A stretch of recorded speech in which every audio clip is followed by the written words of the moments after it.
So did any of up there sound familiar? Anything in here sound familiar? You guys said some of this stuff, didn't you?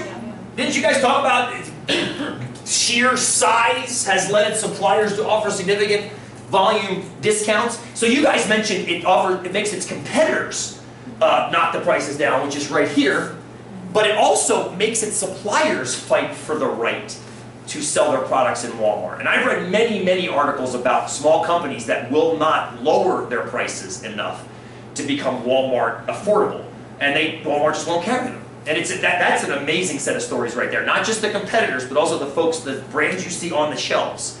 Every once in a while, I don't go to Walmart. I think I went there one time in my life. But watch the brands. There's apparently high turnover of what is sold there. There are some stock items that are sold in almost any store, but if you start getting into niche items, like things like carving knives or things like that, you'll have high turnover in the brands because eventually a knife maker's like, dude, I can't make an unsafe product. I can't cut the price any more than this. Well, sorry, this guy over here can. Well, then go with that guy because I can't. So that's part of the pricing plan as well.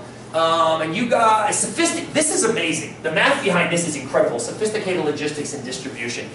I didn't know this. A student in the last 243 class said a certain supplier used to sell their coffee much in the same kind of a container like this one. It's round. This is New Mexico Pinon coffee, right? Round. The problem with this is you pack them together with a bunch of, okay, well, you pack them together and then you've got this little space in there that is wasted. So they started packing their coffee into square boxes, which pack together very nicely as you're looking down the floor. Square packs much more tightly than circular does. I'm not sure if it's easier to make, but as far as how much they can move, and Walmart and their suppliers figured out that the trade-off of how much it costs to make the box versus how much they can move and how much efficiency they get by moving it, it's a win-win to go with square boxes. Incredible to think about that. I mean, it's amazing to think about that kind of stuff. The way they pack their trucks is maximized for deliveries. The math in that is just staggeringly amazing. If you guys take 245, some of you have taken 245, some of you still need to. The topic linear programming in there is all about optimization of those kinds of resources. Totally freaking cool. If you're into that kind of thing. It's a nightmare if you're not. But if you're into it, it's very, very, very interesting. So we know this-ish. We've heard this, we know this. You might not know this down here. So this is Global Insight's contribution to the discussion. The CPI, the amount of inflation you guys see in your price, spans these categories. I trust this because I have no reason not to. My economics is pretty infantile. Durable goods, non-durable goods, and services. So you can see you pay roughly 3 times, durable goods, or non-durable goods roughly is 3 times as important as durable goods in driving inflation. That kind of makes sense, I guess, if you think about it. Like, you buy food a lot more than you buy a pair of pants. That kind of makes sense, I think. So, but what's interesting is the services part. The services part. I want to come back to those. Because their claim anyway is that if Walmart can claim that they're driving prices or making you save money, the way they're going to deliver on that claim is through these two. So according to Global Insight, any money they're saving you is going to be harder to come by because the majority of what is influencing the CPI is not how they're, you see what I'm saying? Services, 60%, that's 60% of the 100% of the CPI movement is outside of what they're claiming as their influence on the CPI, which means they only have that 40% to play with. So they're under the gun right there. So that makes me start questioning even more the $3,100. I'm like, wait a minute. If more than half of the CPI isn't even governed by Walmart, that's pretty ballsy. But maybe, let me read deeper. Let me read deeper and find out, maybe there's something in here that I learned something from. So I kept reading. This thing's like, I don't know, 20, 30, 70 pages long. It's ridiculous. You can Google it and track it down. It's on a PDF document. I don't recommend you have to because you're going to see enough here to get the gist. So here we go. Somebody actually asked me to say, well, wait a minute, you know, and they brought up Bend and Redmond. How about Redmond? When Redmond put Super Walmart and it destroyed business, I'm like, that's a great analysis. Let's see if, and this report actually went into like, what is it, 30 or 25 metro areas. Portland's represented, I think. Yep. Portland's there. What's the next closest? Seattle up there? Yep. Seattle's up there. Who's the next one closest to us? San Diego? Yep. San Diego. Is Salt Lake up here? No Salt Lake. San Francisco. Denver? San Fran? San Fran, there we go. We got Denver, call that the West. It's amazing how the West is like west of the Mississippi.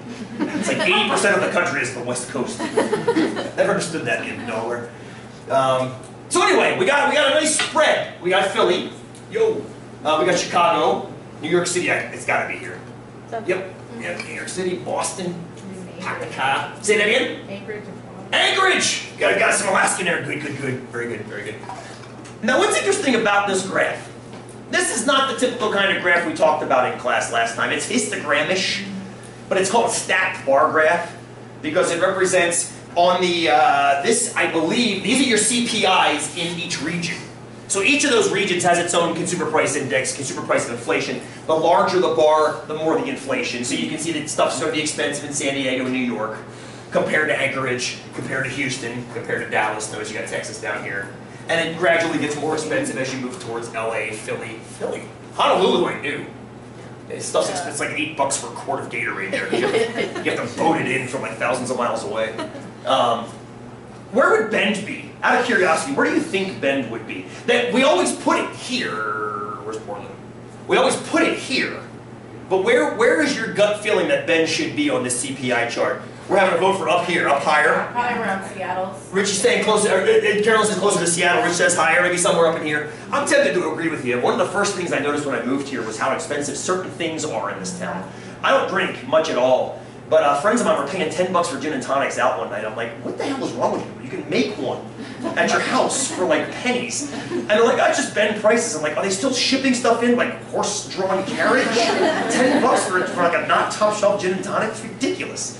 So I think certain areas of Bend are very, very expensive in certain things, and then certain things are pretty much arguably the same as everywhere else. Musical equipment is ridiculous in this town. I don't think you guys are drummers or guitar players, but a pair of drumsticks for $14, and I'm like, I'll make my own for that much. So anyway, yeah, so CPIs. But as I looked at it more carefully, yeah, they're all different from 2.5 to 3.5, so there's a different rate of multiplication there. But what's almost the same with every single CPI? Once you break it down. Sarah, go ahead. I was saying, how much between the contribution services and right. How much of the CPI driven by services versus commodities? So commodities will be your goods, your not durable and non-durable goods. Services being everything else. Remember what they said about how the CPI is broken down 60% to 40%? It's ish that in these images. Ish, 60-40. I think it looks a little bit more than that in some of them. But that's to be expected. They're approximating that over the course of the entire country, not just these 20 or 30 metro areas. But still, this is basically a restatement of that fact. And once again, how much Walmart has in their way of making that claim, because everything that's dark, they can't control, nor is contributing to that CPI deflation, according to them. But Global Insight goes further, and I see charts, and I get happy. It's called a scatter plot. For those of you who haven't seen this before, you will soon enough. Actually, you're seeing it right now, I guess. But we'll analyze it a lot more in 244, where I think it makes more sense. I get excited. I get a little less excited when they spell San Diego wrong, but whatever. We'll let San Diego be San Diego. What they've also put on the chart is a line. Anybody remember what that is called? the line of best fit. Very nice, Lauren. Thank you. The line of best fit, sometimes called a regression equation line. What does it mean? Say that again. Rory, good. If you expected these dots to follow a linear pattern, that would be the average behavior of a either data point or predicted data point in the data set. So in other words, there doesn't seem to be any 2.85x value on the CPI, but if there were, you would expect that one to have roughly 1.75 square footage change in Walmart's presence. So it's basically a way of doing predictions based on independent and dependent variables. If you know one, you can then generate the other. Now notice it doesn't hit the data points, which is okay. It doesn't have to hit the data points. I'm not even sure it should be there, honestly, but I'm willing to give them the benefit of the doubt, because if you notice, if you look at the whole rectangle that's up there, there's a cluster of points top left and there's a cluster of points bottom right. There's a dearth of points top right and a dearth of points bottom left. So there does appear to be a trending downward as you move left to right. Cool, makes sense. And that's all there appears to be. there appears to be a trend. But Sarah was looking at that like, I don't like this graph very much. Tell me what you're thinking. It's me or her? Oh, sorry. Sorry. I saw this puzzled look from Sarah. Sarah back there. Sarah, sorry. Put in the data, really. Oh, okay. So, do you see what's going on? This is the CPI per town. So what you're seeing on this horizontal axis is the size of that bar from the previous page. Remember that previous page? They were all between like 2.5 and 3.5, so you're seeing them all listed out horizontally. What you then have on this bar here is not square footage of Walmart, but the change in square footage of Walmart. So I'm assuming additional, and I don't know what per capita means, I've forgotten now since I've read it, per some unit. So we've added 1.75 square feet per, I don't know, per whatever that unit is measured. But they're all positive, which means we're putting more Walmarts in. They're not negative. Negative means we tore a Walmart down. You never see that happening. They're always putting them in. So what's trying to be implied with this diagram, do you think? The bigger the store? Say that again, Lauren? The bigger the store? The bigger the store or the more Walmart, what? More savings, more growth. See? That line, as soon as they put that line in there, it's almost a foregone conclusion. By putting the line on there, they've agreed that there is a relationship between the square footage of Walmart and the CPI. Without the line, it's just data. But as soon as the line goes in there, they're saying, you know what? It's data and there's a pattern. And the pattern is, the more Walmart there is, the higher we are on this Y, the smaller we are on this X. And the lower we are on this Y, the higher we are on the X. Remember what higher X means? Higher X means higher prices. CPI, higher CPI, more you're paying for a basket of goods. So the implication by dropping that line onto the graph is that the more Walmart you got in your area, the more savings, the lower prices. That's the implication by that graph. And I'm like, I'll be damned. And I'm waiting for that 3,100. I'm waiting for it. Or whatever, the 27, 2,500, whatever the hell that number was, and I'm waiting, and then I see this. And then I see that. Not 3 paragraphs away from that image.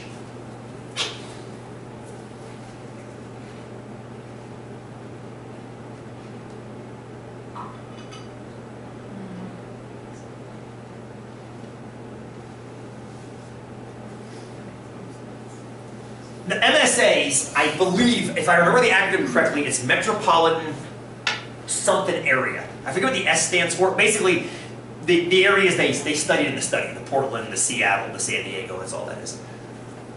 So, in other words, the CPI variation, the CPI changes of which Walmart is claiming, almost 90% of it is affected by unemployment rate, which arguably they can't control.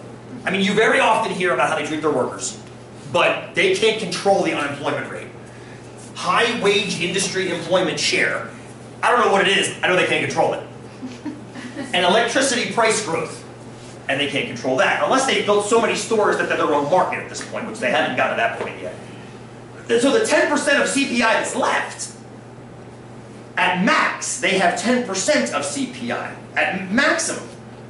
And I kept waiting, and I kept waiting for the $3,100 to show up, and it never did. Nor did the 28, nor did the 25. So when I put the lack of that number in the document together with the fact that every graphic they show me is either patently false or arguably counter to what the ad says, I go like this and I say, is anybody actually believing this? And then I realize, yeah, they are. Because nobody bothers to do this. Nobody does what Sean does. Thank God for that too. But nobody will download the freaking document that is sourced and go try to figure out where the truth is. Should you? Yeah. Sometimes your classes make you do it. I'll make you do it here from time to time. But you should do that. I mean, a claim like that comes out, there's that claim again. Rory, go! Sometimes I feel like all it means is like, if you shop at Walmart, you might save around that amount of money. Hey, I love that. I love that. People who see that ad will be like, oh, I kind of do that. If I go there twice as much, maybe I can get up to that number. Sure. Maybe twice as much. Yeah. Then you fall on the slippery slope of spending a bunch of money to save some money, but you end up spending more than you save. And you say, no, I'm not saying you're wrong. I love what you're saying. Yeah. And I love what you, can I come back to what you said? You said around that much. I love that word around, the way you use it, but then I'll come back to that. But there's something more concerns me though in this ad. Okay, read that. Read the claim again up there at top. The top. Starting with independent and with shop.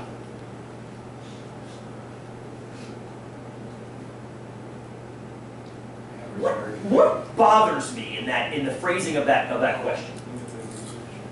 Well, independent research, I'll give them that. I like that, Nathan. That's one of the reasons I wanted to check it, was to make sure it actually was independent. I never did find out who was paying Global Insight. Might have been Walmart. Then I start worrying about Airborne. Remember the medicine? I think they still sell it. Airborne, the fizzy cold thing. I loved it. I love the idea. Invented by a second grade teacher, because nobody trusts doctors when it comes to things like colds. So, you know, we bought a packet years and years ago, and there was a study on the bottom. Oh, this is freaking rad. And actually, you know, I fact-checked the study. Turns out the one study that was done on Airborne, that was inconclusive, FYI. So the study that they claimed was paid for by the makers of Airborne. Slight conflict of interest, just a tiny one. So that's one of the reasons I checked. I never did find out who paid them, although it probably wasn't Walmart. So, Richie, go. No matter where you shop, to me, it's going to bother you. Well, you know what? That bothers me too, except we can kind of understand it after hearing what Austin and what Corbett had said. I mean, basically Walmart is controlling prices across the board by just their sheer presence. Their sheer presence. Much the way when they put a large center in a basketball game, the other team responds by putting a large center in. I'm pretending I understand basketball here. But it's almost like a reactionary thing. So I kind of let it slide on that one a little bit. I'm saying that doesn't bother me so much. It's totally fine that it bothers you. I got no problem with that. That's not what bothered me though. What bothered Corbin? It doesn't actually show that. Well, that bothers me post-fact. Oh, no, post-fact, that bothered the hell out of me. Yeah, oh, I'm not saying I'm still not ticked by that one, yeah. But reading it the first time, Sherry. I want to know who the average is. I do too! What the hell is the average American family? That bothered me off the bat. So that's why I ignored that and went to the 3100, which I can understand. And now I'm frustrated doubly because I don't know where that came from either. What's the average American family? What? Say it again. 2.5. 2.5 children. According to the 1990 census, you're correct, Sarah. 2.5 children, 2 cars in the garage. That was the 1990 census on average. 2.5 kids per family. Not going to knock on a house, open it up. 2.5 kids, 2 houses. Or two houses. 2 cars in a garage. Good. Is that what they're talking about? Hell if I know. Anybody else have a different definition for the average American family? I heard a second one from a psychology class today. 2 adults, 2 children. Has anyone else heard that one? This was new to me. Apparently in a psych class, an accepted average family size is 2 adults, 2 children. But is that what we're talking about, the average family size? I mean, I don't know. I don't know the answer to that. How many people are average? I don't think anybody's average for that matter. I mean, if you think about it, what does average even mean? Yeah. And that's, Rory, go. Talking about income bracket, right? I don't know. See, I would feel better if they said, independent research, Global Insight has shown that Walmart saves American families an average of $3,100 a year. I would feel better about that because you could actually calculate that from data. I can't calculate an average family unless knowing, what are we talking, is it income bracket? Is it family size? Is it by occupation? Is it a weighted average by occupation? Rory, I'm with you on that one. My hands go like this. But what I want to do today, and this is what I want to focus on today an awful lot, is that idea of what that word average actually means. Let's turn this off briefly. No, it's over here. That's right. All the rooms are different. I want to talk about that word average. Yeah. I want to come back to our friends in Walmart. Just because they have so much freaking data out.